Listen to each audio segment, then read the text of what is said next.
тудың желбірегені жаныма қуат береді. Таласқа түссе жан мен ту, жан емес маған керегі, көк тудың желбірегені. Жошы хан кесенесі биіктігі 10 метр еңселі ғимарат. Сахаралық сәулет өнерінің озық үлгісі.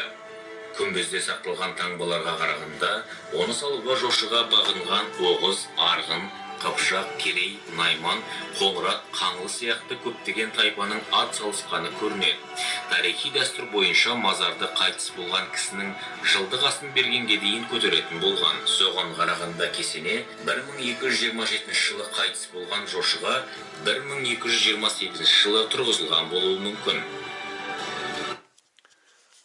1228 жылы тұрғызылған екен.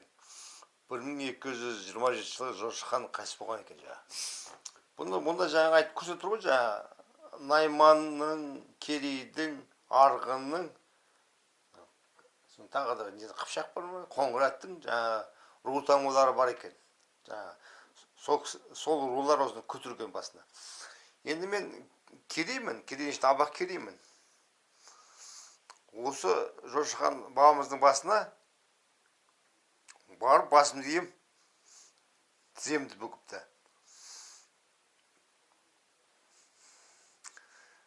Жаяу сапар шегімді, жаяу сапар шегім.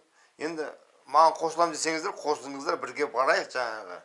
Арғынның, соңғы Найманның жігіттері болса, жаңағы. Біздің бабаларымыз осы қанша?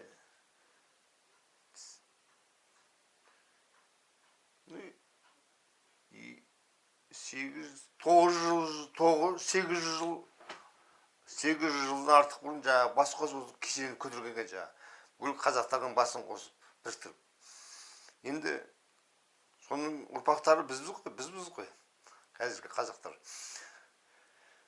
Барып басымыз дейіп құрметімізді көрсетейік. Қазақтың ата бабамыздың аруақтарына. Бір ырзап қосын ата бабаларымыздың аруақтары. Мен сол үшін осында енді сапар шегіп бардым. Жаяу Қарағандыдан шығам. 770 па, башты 800 шақырым екен. Енді Қарағандыдан жазаға жаяу жүрем. Мәшінемен шығам. Жаяу мәшіне алып барып екен. Заттар көп болады ғой, соң барғанда түні көрек жол бойы. Жаяу күніне бір енді ары кетсе бір 40 шақырым жүріп шығарсың. Енді есептеңіз, бір ай жүру керек жол. Сонда енді жүктердің бәрін шаман сияқты немеспін ғой, телескім жоқ, телескімен тасқайтын. Мәшінеге тием, мәшінеге мен тасыйым. Короче, бұлай, мәшінемен 2 шақырым жүрем да, соң 1 шақырым артқа қайтам, соң 1 шақырым мәшінеге қайтам. Сонда 2 шақырым болды ғой. Сөйтіп жүріп отырам. Получается, мәшіненің алды қарай 2 шақырым қоям да, артқа 1 шақырым жүрем. Соң тағы да мәшінеге 1 шақырым, сонда 2 шақырым болады ғой. Сонда получается, жаяу жүргенмен тең болады. Солай істемекші. Өйткені маған мәшінеге керек. Телефон зарядка, камера зарядка. Короче, информация алып тұру керек қой. Мәшінесі маған болмайды. Бірдеңе болып қалса, магазинге бару керек, су әкелу керек. Онсыз болмайды, обязательно болу керек. Мен немеспін ғой, Россияда болу, шаманды бар, якут. Не знаю, үйрен оған бәле шығар, телескені итеріп жүре беретін. Онда емес, мен Қарағанды қаланың жігітімін, аңшымын, мергемін. Сонда да маған кіші комфорт керек, әрине, спальный мешок, жататын жер жылы болу керек. Енді палаткам жоқ, енді мәшінесін ұйықтаймын.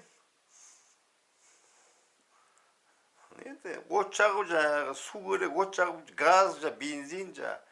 Енді цивилизацияның адамымыз ғой, енді кішкене де болса комфорт обязательно, сол үшін енді мәшінені алып жүрем. Енді заттарды тасуға мәшіне обязательно болады. Алматыдан бір жігіт дейміз, енді В принципе, бізде уже... Ну, короче, елден асқан адамдарымыз ғой, жаңағы. Ол кісі де келеді, бұйырса екеуміз жылжимыз да. Мен бұйырсын енді. Жаңағы өзімнің туымды, жаңағы Алматыдан келетін кісінің руының туын ең алдыға қоямыз, дәу қып. Басқа жаңағы көрдіңдер ғой, жаңағы ру таңбаларын, жаңағы осы кешенін көтерген басқа рулардың таңбаларын, туларын. Оның бәрі болады мен мәшинеде. Бірақ оны арт жағына тегем да, кішіректеу қып істеп. Сол міне мен бұдан 4-5 жыл ба бұрын істегем мына туларды. Содан біреу ақ қалыпты.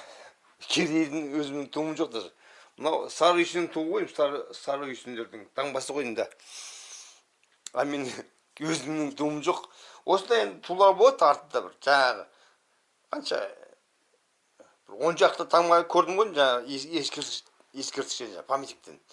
Сол рулардың бәрінің туы таңбасы мәшинеде болады менде.